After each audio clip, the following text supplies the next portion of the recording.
She was pregnant, alone, and living on the streets. Everyone passed by, pretending not to see her.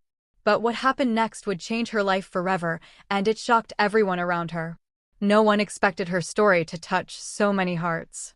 At 7 months pregnant, with no home, no family to turn to, she struggled just to survive. Cold nights, hunger, and loneliness became her only companions. But sometimes, just sometimes, a single act of kindness can change everything. This is the true story of a woman who had almost lost all hope, and the stranger who gave her a chance to believe in humanity again. Hello, dear listeners. Thank you for joining me today. Before I begin my story, I would be very happy if you subscribed to the channel and left a comment writing which state or country you are listening from. It always warms my heart to see how far our stories travel. My name is Thandi, and I live in Cape Town, South Africa. At 27 weeks pregnant, I never imagined I would find myself standing on a cold, crowded street, clutching the only bag I owned, wishing someone, anyone, would notice me. Life had been unpredictable, but nothing had prepared me for the isolation, the hunger, and the fear I would face in the days to come. I had lost my home after my landlord evicted me. My husband had left months ago, claiming he couldn't handle the responsibility of a child he never wanted. My parents lived far away in Durban, and though I tried to call them, the burden of my pride kept me from asking for help. Pride, I soon realized, could be as heavy as the bag I carried. Each morning, I woke before the sun, shivering from the cold that seeped into my bones. I would sit by the corner of a busy street, trying to gather courage to face another day. People passed by quickly, their eyes fixed on their phones or on the rush of their own lives. No one noticed the small curve of my belly beneath the threadbare coat I wore. I tried not to cry, but sometimes the tears came anyway, soaking my cheeks in silence. I remember one morning vividly. The wind cut through the streets like a knife, and I clutched my coat tighter around my growing belly. A bus roared past, splashing dirty water on my shoes. My stomach growled. I hadn't eaten since the night before. I had tried asking at a local cafe if I could have something small, just to keep the baby fed, but the woman behind the counter had simply shook her head.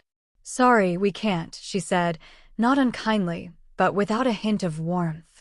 I nodded, thanked her quietly, and walked back onto the street, my heart sinking with every step. I had nowhere to go. Shelter beds were full, or they only accepted women with identification I no longer had. Each evening, I found a quiet corner, away from the traffic and the harsh laughter of people walking home from work. I wrapped myself in my thin coat and tried to sleep, listening to the distant hum of the city. I whispered to my unborn child, promising that I would do everything I could to keep him safe, to make sure he would have a life better than mine at that moment. Days passed like this, gray, cold, lonely. I had grown used to the stares, the whispers, the small, dismissive gestures that made me feel invisible. Some people glanced at me and looked away quickly, as if looking too long would somehow make them responsible for my suffering. I hated that. I hated the feeling of being invisible, of being left to fight alone. But I also hated myself for feeling so small, so powerless. Pride and despair were constantly battling inside me, leaving me exhausted in ways that sleep could never fix. Then came the rains. Cape Town's winter rains fell with a relentless fury, drenching the streets and washing away any warmth left in the day. I tried to find shelter under the awning of a closed shop, but the cold crept in. My shoes filled with water, my coat became heavy with wetness, and I felt my strength slipping. I pressed my hands against my belly, feeling the small, persistent kicks from my baby. He was the only reason I could keep going. Every flutter, every tiny movement reminded me that I had a life to protect, a responsibility that gave me purpose even in despair. At night, I would huddle close to walls, trying to feel some measure of safety. Sometimes, I whispered stories to my unborn child, telling him about a life I hoped he would have filled with warmth, love, and kindness that I had rarely known. I told him that even though the world had ignored me, I would never ignore him, and I would fight for him with every ounce of strength left in me. People walked past me every day, busy in their own lives. Some ignored me completely, Others offered small coins or a piece of bread before moving along without a word. I accepted what I could, grateful for even the smallest kindness, but the gestures were fleeting, temporary. They couldn't warm me in the nights when the cold felt like it was eating through my skin. I remember one day, sitting near a fountain in the center of town, a place where tourists laughed and photographers clicked their cameras, oblivious to the small struggles unfolding on the same stone streets. I watched a young mother with her child walk by, laughing as the baby squealed in delight. My chest tightened. I wanted so badly to hold my own child in my arms, to feel that joy. The longing was almost unbearable. I closed my eyes, tears streaming down, whispering promises to the tiny life growing inside me. By the end of that week, hunger had become my constant companion. My stomach ached in ways I could barely describe. I scavenged what I could, looking for leftovers from cafes or fruit that had fallen from carts. Every day was a battle just to survive, to make it through until the next sunrise. I had no one to rely on, no one to lean on. Just me and the baby, fighting together against a world that had seemed to forget us. One evening, as the sun dipped low, casting long shadows across the cobblestone streets, I sat shivering against a building wall, trying to cover my growing belly with my coat. I had closed my eyes, imagining warmth, imagining a life where we could be safe. I whispered again to my baby, telling him to be patient, that tomorrow might be different. Little did I know, tomorrow would bring something I could never have anticipated. Something small, something kind, something that would change the course of our lives forever. But for that night, all I had was hope, fragile, tiny, but still flickering inside my chest, refusing to go out despite everything. Asterisk. The next morning, the cold had eased slightly, though the wind still cut through the streets like a sharp blade. I had curled myself tighter against the wall, shivering, my stomach aching with hunger. My coat was damp from the rain the previous night, but I had no choice. The baby inside me kicked, reminding me that despite everything, we were still alive. I whispered softly, "We're going to be okay, little one. Somehow we will survive." As I sat, staring at the passers-by, I noticed a woman approaching. She was older, maybe in her late 50s, dressed in warm clothes, carrying a small bag. Unlike the others, she didn't glance away. Her eyes met mine directly, and for a moment I froze. Her gaze wasn't pity, it was concern, but gentle, almost cautious. "Hello," she said softly. "Are you okay?" Her voice was calm, soothing, and it made me feel something I hadn't felt in weeks, a flicker of safety. I hesitated, unsure whether to speak, but the desperation in my stomach and the constant ache of loneliness forced me to nod. She smiled gently and sat down beside me, carefully placing her bag on the ground. "I saw you here yesterday," she said. "You shouldn't be out here alone, especially with the baby inside you. Can I help you?" I blinked, unsure if I had heard correctly. "Help," I whispered, my voice trembling. I don't have anywhere to go." She nodded knowingly. "I understand. Don't worry, you're not alone anymore. Come with me. I know a place where you can stay safely for a while." For a moment, I wanted to refuse. Pride and fear held me back. But something in her voice, in the kindness in her eyes, told me she was genuine. My body ached, my heart ached, but the baby inside me kicked stronger than ever. And so I nodded, a silent prayer on my lips, trusting this stranger with a hope I had almost lost. She led me through winding streets, away from the busy city center, until we reached a small, quiet building tucked behind a row of shops. The door opened to reveal a warm, softly lit space. There were a few other women inside, some sitting quietly, others rocking babies in their arms. The smell of soup and clean linens filled the air, a stark contrast to the damp, cold streets I had left behind. "This is a shelter for women like you," she explained. "You'll have a bed, food, and someone to look after you. And don't worry about the baby, you'll be safe here." I couldn't speak at first. My throat was tight, my eyes blurred with tears. I sank onto one of the small, neatly made beds, feeling the warmth seep into my bones. The baby kicked again, and I held my stomach, feeling a strange mix of relief, disbelief, and gratitude. The woman, whose name I learned was Margaret, handed me a small bowl of warm porridge. "Eat, dear. You need strength." I took the spoon, my hands shaking. The food tasted like heaven after days of hunger. Every bite filled not only my stomach, but my heart with a sense of safety I hadn't felt in weeks. Over the next few days, life began to take a slow, steady rhythm. Margaret checked on me constantly, offering advice, gentle encouragement, and sometimes just a quiet presence. I met other women at the shelter, some with children, some pregnant like me. We shared stories, small acts of kindness, and a sense of understanding that I hadn't known I needed. One morning, as I helped one of the mothers prepare breakfast for the others, I realized how much my spirit had changed.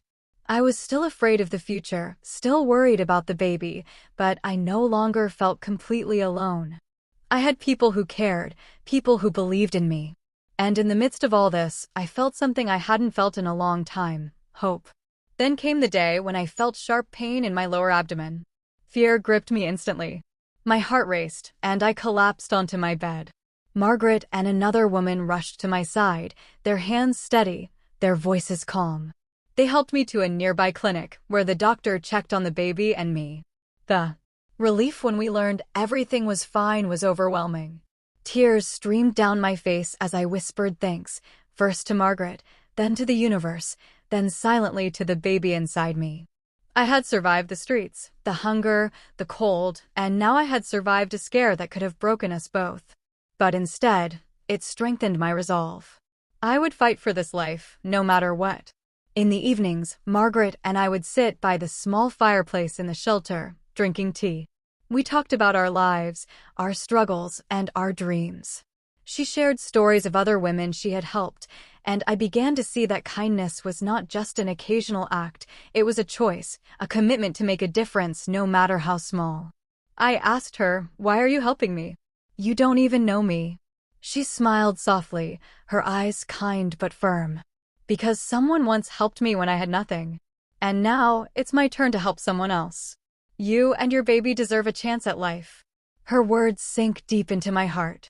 I realized then that even in a world that can be harsh and unforgiving, there are people who choose goodness. And that choice, that simple choice, can change everything. Weeks passed, and life at the shelter began to feel like a small, fragile home. I was no longer constantly hungry or cold. The baby moved vigorously inside me, a constant reminder of why I had to keep going. I spent my days helping others, learning small skills, and slowly building confidence I had lost on the streets. I also began to dream again, not of money or luxury, but of a safe life, a family I could nurture, and the chance to repay the kindness that had saved me. Every act of help I received became a seed in my heart, and I vowed that one day, I would plant the same seeds for others. I knew that the journey ahead would not be easy. The world outside the shelter was still harsh, and I would soon have to step back into it with a child to care for. But now, I was not alone. I had people who believed in me. I had hope. I had strength. And I had a tiny life inside me that depended on me to fight. For the first time in months, I felt a sense of peace. I whispered to my baby, "We made it this far. And together, we will face whatever comes next. We are not alone anymore." Little did I know that the kindness that had found me on that cold street would set in motion a series of events that would transform not only my life, but the lives of others around me, in ways I could never have imagined. Asterisk. My name is Thandi, and I could still remember the first time Margaret found me on that cold street in Cape Town. The memory was etched in my heart like a mark of survival, a reminder of how fragile life can be, and yet how much kindness can change everything. The weeks at the shelter had transformed me, even though my journey was far from over. Every morning, I woke to the smell of fresh porridge, the soft hum of other women talking quietly in the background, and the gentle encouragement from Margaret, who always reminded me to believe in myself, to trust that better days were coming.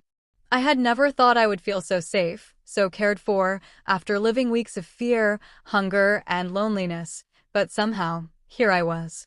The baby inside me moved constantly, a lively, persistent reminder of why I had to fight, why I had to hold on to hope. Sometimes I would press my hands against my belly and whisper, "We are almost there." We are almost safe. I promise you, my little one, we will make it. Days turned into weeks, and my body grew heavier, my belly rounder, but my spirit grew stronger. I helped the other women in the shelter, learning how to cook meals for the small group, cleaning the rooms, and listening to the stories of mothers who had survived worse than I could imagine. They spoke of heartbreak, loss, resilience, and hope, and I soaked up every word, feeling a sense of belonging I had never experienced before. I was no longer invisible. I was part of a small community that had somehow accepted me, despite my past, despite my mistakes, despite the way the world had treated me. It was here that I learned the true meaning of human kindness. It was not just about giving food or offering shelter. It was about seeing someone, truly seeing them, and offering them the dignity that the world so often denied. One night, as I lay in the small bed the shelter had provided, I felt the first real pangs of labor. Panic gripped me, and I gasped as the contractions made me double over. In pain, Margaret rushed to my side immediately, her hands steady and calm, guiding me, reassuring me. "It's okay, Thandi," she said softly. "We've prepared for this. You are not alone. Breathe. Focus on your baby." Her words were like a lifeline, keeping me grounded as fear and pain threatened to overwhelm me. With her help, I made it through the night, moving slowly, painfully, but with the courage that had been building inside me since the first day she had found me. As dawn broke, I felt the baby's first real movements pushing towards birth. Margaret helped me to the small room the shelter had set aside for deliveries. There were other women present, volunteers who had trained for situations like mine. The atmosphere was calm, quiet, and respectful, a stark contrast to the chaos and fear I had felt on the streets. Every contraction was a wave that threatened to sweep me away, but I clung to Margaret's hand, to the thought of the baby waiting to meet the world, and to the hope that this new life would mark the beginning of something better for both of us. Hours passed, time losing all meaning as I fought through the labor, feeling both fear and awe at the strength within me. The pain was immense, but the moments of hope were stronger. I kept whispering to the baby, "You are safe now. We will survive together. You are my strength, and I will be yours." The midwives guided me patiently, their voices calm, their touch gentle, and slowly, miraculously, the cries of my newborn filled the room. I could hardly believe it. My baby had arrived, healthy and strong, a tiny miracle wrapped in a soft blanket. Tears streamed down my face as I held him close, feeling warmth, love, and relief all at once. The small life in my arms had already changed mine completely. I looked at Margaret, who smiled through tears, and I realized that this child was not just a symbol of survival, but a testament to the kindness that had saved us both. The days that followed were both challenging and beautiful. I learned to care for my baby, to feed him, to comfort him when he cried, and to cherish every small moment. The shelter became our home, a sanctuary where I could breathe, rest, and slowly rebuild my life. I watched the other women around me, seeing how they cared for their own children and for each other, and I began to understand that motherhood was not just about biology, but about love, sacrifice, and resilience. I had never felt so connected to another human being, and yet I also felt a deep connection to the strangers who had helped me survive, who had given me hope when I had none. Margaret continued to guide me, helping me navigate the paperwork, the appointments, and the preparations for life outside the shelter. She spoke to me about possibilities I had never considered, returning to school, learning skills that could provide me with independence, finding work that would allow me to care for my baby with dignity. I listened, absorbing her words like sunlight after a long, dark winter. Slowly, I began to dream again, to believe that life could be different, that the future could hold safety, comfort, and love. There were moments of doubt, of course. Nights when the baby cried and I felt exhausted, when memories of the streets and hunger and loneliness returned to haunt me, threatening to pull me back into despair.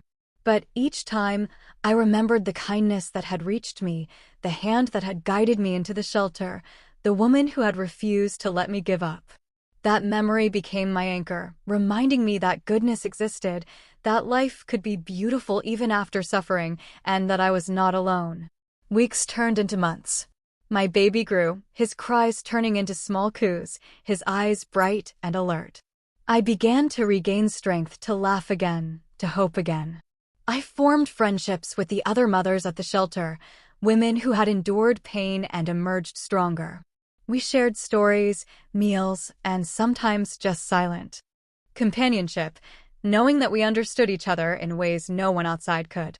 I began to understand the ripple effect of kindness, that one person's small act could change the trajectory of someone's life completely. Margaret had shown me that, and now I hope to do the same for others someday. One evening, as I sat rocking my baby and watching the sun set over the city skyline, I reflected on everything that had happened. From the cold streets of Cape Town, through hunger, fear, and despair, to the warmth and care of the shelter, I had survived, not just physically, but emotionally. I had discovered strength I didn't know I possessed, and I had been reminded of the power of kindness. Holding my baby close, feeling the tiny heartbeat against my chest, I whispered a silent prayer of gratitude. For life, for hope, for the stranger who had chosen to care. I also thought of the future. I wanted to give my child the love I had always longed for, to teach him compassion and resilience, to show him that, even in the darkest moments, goodness could be found. I wanted to work, to learn, to create a life filled with security and warmth, and I knew that it would be possible because of the foundations that had been laid by someone else's kindness. Life had tested me in ways I could never have imagined, but it had also given me the greatest gift, a chance to rise, to rebuild, and to nurture another life with love and hope. Months later, as I stepped out of the shelter with my baby bundled against my chest, I felt a sense of confidence and determination I had never known. Margaret waved from the doorway, smiling, and I waved back, tears in my eyes. I knew that the journey ahead would not always be easy, that challenges would come, but now I had learned that I was capable, that I had allies, and that love and kindness could carry me through. My baby cooed in my arms, and I whispered, "We are together, and we are strong. Nothing can break us now." The world outside was still. Bustling, still indifferent in many ways, but I had found a place for hope, a place for safety, and a place for love. I carried that knowledge like a shield, a quiet assurance that no matter what came, I would face it with courage. And I vowed, silently but firmly, that one day I would pay it forward, helping another soul lost in the streets, just as someone had helped me. In that moment, I understood something profound. Life could be cruel, yes, but it could also be miraculous, filled with moments of grace that changed everything. I had lived through despair, but now I had found hope. I had survived, and I had learned that even in the coldest, darkest corners of the world, warmth and love could be found. And so, as I walked through the streets of Cape Town with my baby in my arms, the sun setting behind us in a blaze of orange and gold, I realized that this was just the beginning. We had survived the worst, and now, together, we would face the future with courage, love, and hope. Life had given me a second chance, and I was determined to honor it, for myself, for my child, and for all the lives that kindness could touch in the days to come. Asterisk. The days passed after leaving the shelter. Life began to feel both hopeful and uncertain. I had my baby with me now, a tiny miracle who had already changed everything about how I viewed the world. His little hands and bright eyes reminded me every day that even in the harshest of circumstances, life could bring beauty, love, and resilience. But the streets outside were not forgiving. Though I had found safety and warmth in the shelter, I now had the responsibility of stepping back into the world, where challenges awaited, where survival was no longer just about me but also about ensuring my baby's safety and future. I found a small room to rent through a local community program, a modest space, but clean and dry, with just enough room for us to sleep, eat, and live. It wasn't much, but it was ours. Every morning, I would wake to the sunlight streaming through the tiny window, the baby cooing softly in his crib. I would brush his hair, feed him, and whisper promises of protection and love. Each day, I reminded myself that though the world could be cruel, we had already survived so much, and that gave me strength. I began looking for work, though it was challenging. Many places wouldn't hire a single mother with a young child and no formal education. But I refused to give up. I spoke with Margaret often, who encouraged me, reminding me of the skills I had learned in the shelter and the resilience I had built. Thandi, she said, your strength comes from surviving everything you've been through. You just have to find the right place to use it. Her words became a mantra for me. I applied to dozens of small businesses, shops, and even volunteered to help with community programs just to gain experience. Every rejection stung, but I learned to see each as a step toward the right opportunity, rather than a failure. During this time, I met other mothers through parenting groups and local clinics. They shared advice, support, and sometimes even small gifts for the babies. Began to feel a sense of community outside the shelter, slowly expanding my support network. I realized that connection, empathy, and shared experience could be as valuable as any material aid. It reminded me of the profound lesson Margaret had taught me: kindness and understanding could create ripples that change lives. Some nights were still difficult. I worried about money, food, and safety. The baby's cries sometimes overwhelmed me, and I questioned whether I was strong enough to face the challenges ahead. But then I would remember the streets, the nights when I had nothing, the cold and hunger, and I realized how far we had come. The struggle had forged a strength inside me I didn't know I had. Every small victory, finding a job interview, preparing a meal, keeping the baby safe, felt monumental because of all we had survived together. One evening, as I walked home from a community meeting with my baby in his stroller, I saw a young girl sitting alone on the street, shivering in the cold. I recognized the look of fear, desperation, and isolation in her eyes, the same look I had once worn. My heart ached, but I remembered Margaret's lessons. I knelt beside her, offered a warm smile, and asked if she was okay. She shook her head, and without hesitation, I took her hand and guided her toward a nearby community center.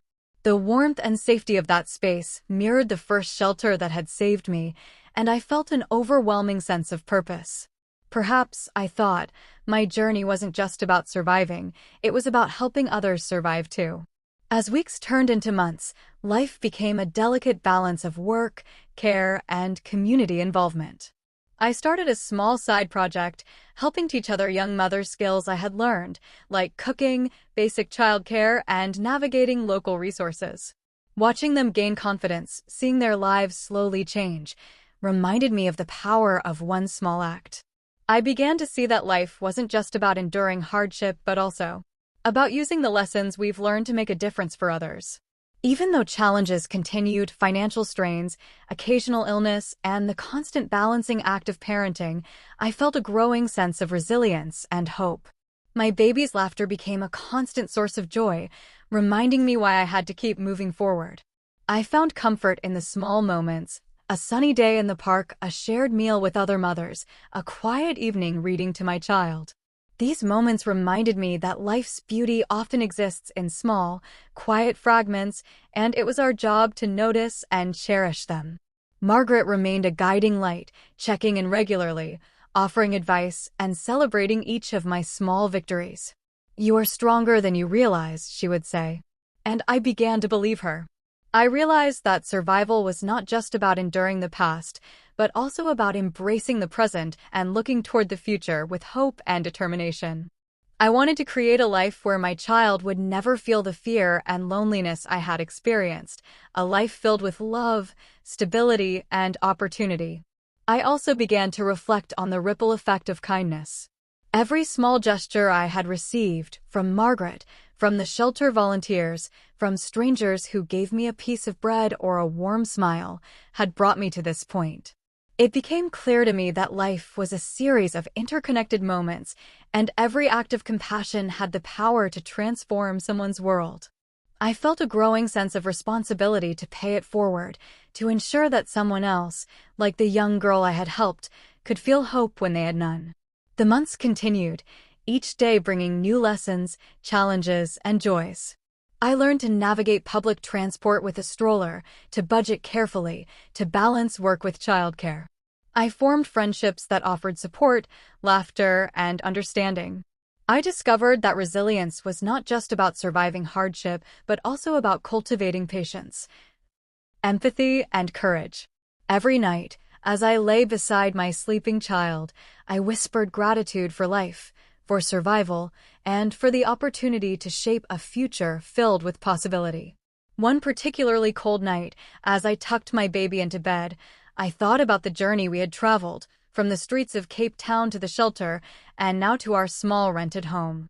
I realized that life's path was unpredictable, often cruel, but also capable of astonishing beauty. The baby stirred, pressing his tiny hand against my chest, and I smiled. I knew that together, we had the strength to face whatever challenges lay ahead.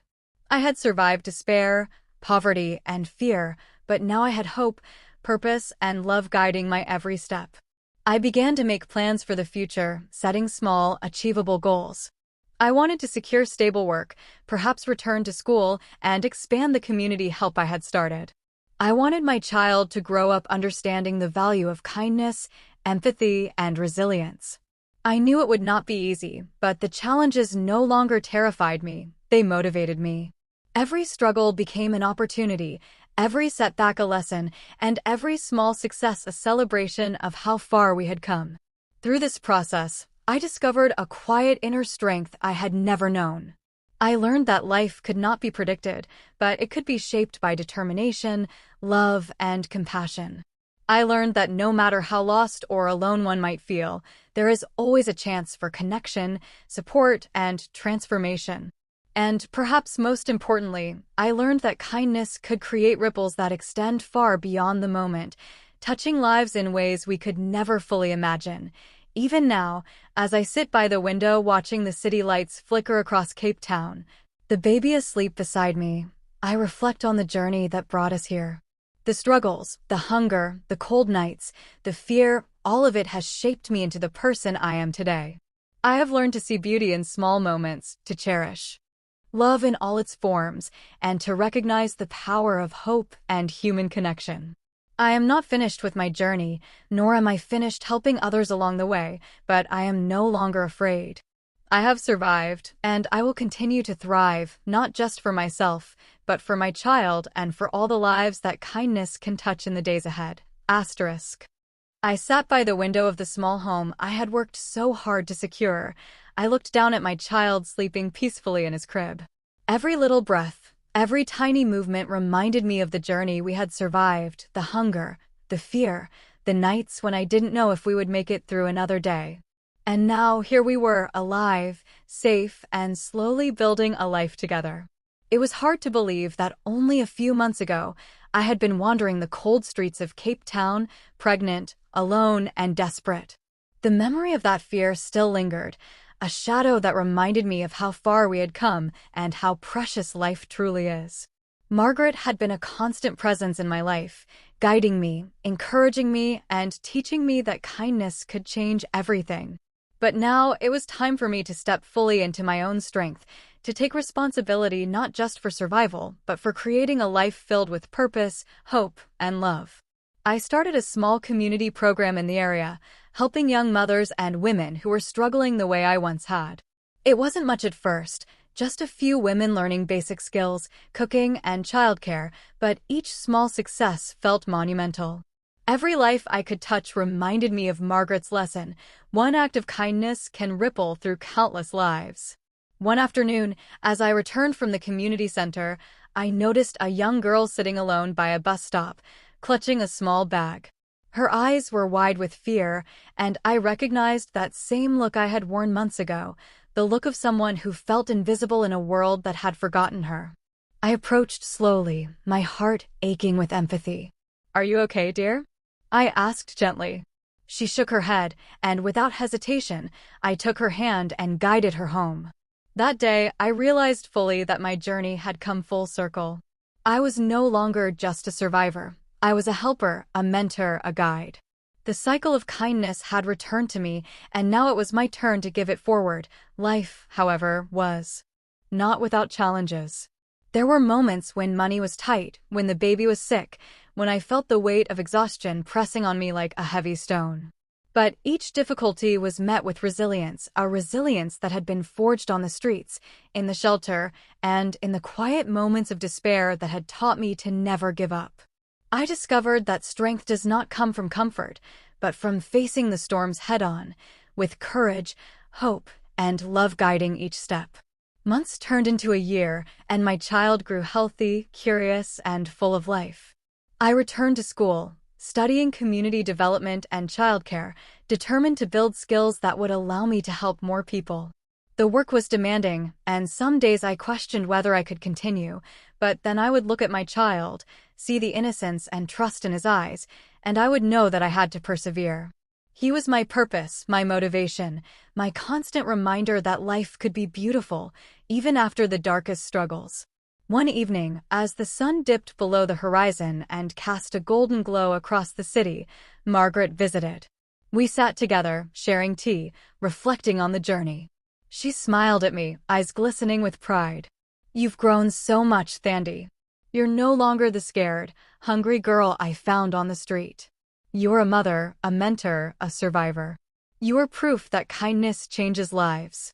Her words brought tears to my eyes, a mixture of gratitude, joy, and the quiet satisfaction of knowing that our story had transformed from despair to triumph. The years passed, and the small community program grew. Mothers who had once struggled, just like I had, now had a safe space to learn, grow, and find support. Children played in the courtyard, laughter echoing through the once quiet streets. And every time I watched a child smile, or a mother gain confidence, I felt a deep, unshakable joy. My own journey of struggle had become a beacon of hope for others, a living testament that life could be beautiful, even after the most difficult trials. One quiet night, as I held my now 1-year-old son in my arms, I whispered softly, "We did it, little one. We survived, we thrived, and now we will help others do the same." The weight of the past seemed lighter in that moment, replaced by a profound sense of purpose and love. I knew that no matter what challenges lay ahead, we would face them together, with courage, resilience, and hope guiding every step. Reflecting on the journey, I realized the truth that had carried me through every hardship. Life may be cruel and unpredictable, but acts of kindness, no matter how small, can create miracles. One person's compassion had saved my life and my child's life. That single moment of empathy had set in motion a series of events that transformed everything. And now I had the power to create the same ripple effect, to touch lives, and to show that even in the darkest moments, hope could be found. Our story was far from over. Challenges would come, as they always do, but we were no longer helpless. We had strength, love, and a community that supported us.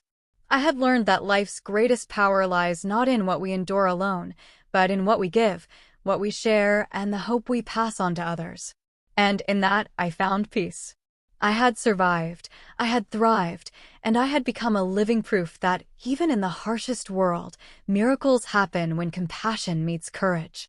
Cape Town's skyline shimmered under the moonlight, and I watched it with a heart full of gratitude.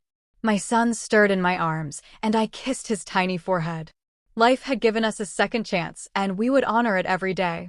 From the cold, lonely streets to a home filled with laughter, hope, and love, our journey was a testament to resilience, to the power of kindness, and to the unwavering strength of the human spirit.